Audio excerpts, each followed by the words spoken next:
The Seattle Seahawks may be in some trouble. After they had a horrible loss against the Los Angeles Rams, a lot of things are starting to rear their ugly head again, such as this defense. Now, I was completely off the mark with this game. I had the Seattle Seahawks winning this game, and I said that they could be in contention to win this division. And I still think that they could be in contention to win the division, but they need a lot of things to go their way. They need to fix a lot of things.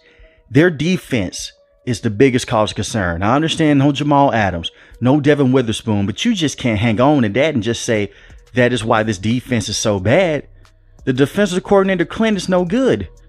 This zone coverage that they came out against the Los Angeles Rams was the same zone coverage they ran last season that didn't work.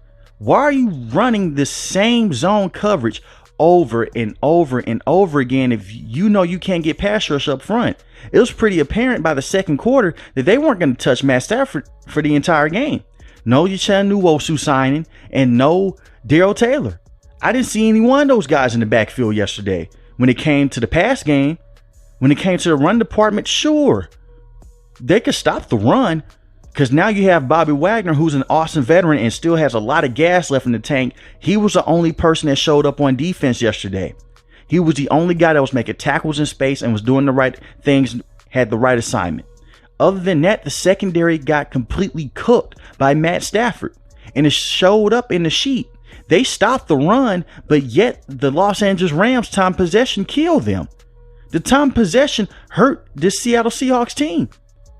39 minutes and 23 seconds for the Los Angeles Rams to the Seattle Seahawks 20 minutes and 37 seconds.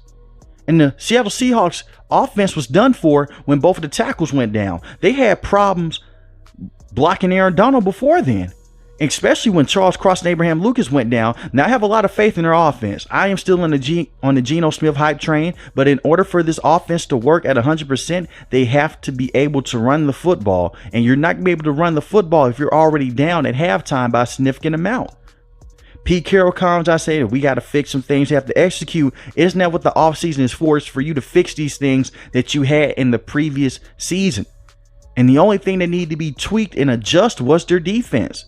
And going out there and getting players like Devin Witherspoon in the first round, that'll definitely help. But it's not going to help much. The defensive coordinator wants to run the same game plan over and over again.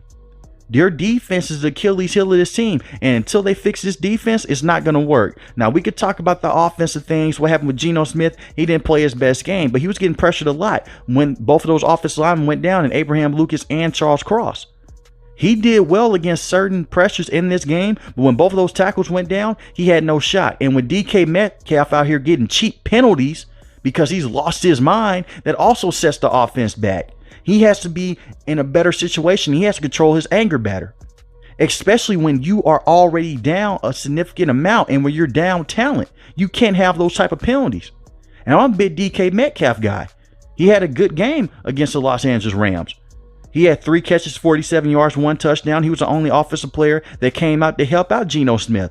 Other than that, you had no other help on this team. And Shane Walsh is doing whatever he can to try to evade certain pressures off Geno Smith. The screens weren't going to work because the offensive line was depleted. So I do believe that both of these tackles is just questionable injuries. They're nothing long term. That they're going to only be out maybe just for a couple of days out of practice. Hopefully they'll be back up and they'll be ready to play against the Detroit Lions. But when you see that defense and how they performed against the Los Angeles Rams, there's a major cause of concern of how they can perform against the Detroit Lions. So let me know in the comment section below. How do you feel about the Seattle Seahawks? Are they in some trouble right now where they fix these things? I do believe that they are a team that starts the season out slow. I will say that. And I still have a lot of faith in this team offensively. Just defensively, I'm concerned. Because we had the same problems that happened last season. Early on in the season, they were historically bad. Midway point in the season, they got a little bit better. And as the season ended, they got worse again. You can't have this type of pattern, especially when you have the offense doing things that they were doing against the Los Angeles Rams. Teams will now just beat you with time possession. You're not going to be able to go out there and stop the Detroit Lions run game over and over again. They're going to try to run the football. They're going to work off of play action. They're going to use time possession again. And it's going to limit the amount of time that Geno Smith has on the field to go out there and try to air out the opposing defense. So let me know how you feel about Geno Smith and Seattle Seahawks in the comment section below. If you're new to the channel, hit the subscribe button. If you like the video, hit the like button. Most importantly, I want each and every last one, guys, stay safe, stay positive. Thanks for watching the video, guys. Peace.